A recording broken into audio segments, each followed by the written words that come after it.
Alors le bac dans une rédaction comme celle du quotidien, ça se passe comment? Alors je vous rassure, si jamais vous étiez inquiet, on ne passe pas les épreuves. Mais le bac peut être une épreuve. Une épreuve parce que on recueille l'ensemble des résultats du premier tour, comme on dit, les admis, ceux qui sont recalés, et puis enfin ceux qui sont admis au second tour, au repêchage, comme on disait il y a quelques années. Ces résultats, nous les recevons directement du ministère de l'Éducation nationale et nous les publions le lendemain. Alors ils sont affichés dans les lycées, mais enfin c'est quand même important pour les familles, pour les jeunes d'abord qui passent le bac, de voir imprimer leur nom, surtout s'ils ont leur bac du premier coup.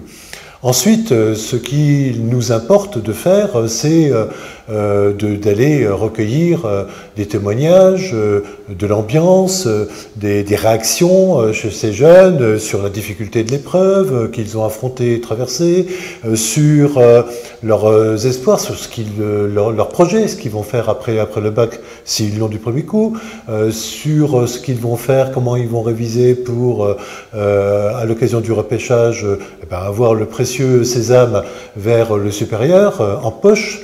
Et donc nos reporters, nos journalistes sont déployés sur le terrain avec nos journalistes photographes pour saisir ces moments qui sont souvent, voire toujours empreints d'une très grande émotion. Et ça, on le fait bien passer dans la photo, dans un journal comme Le Quotidien.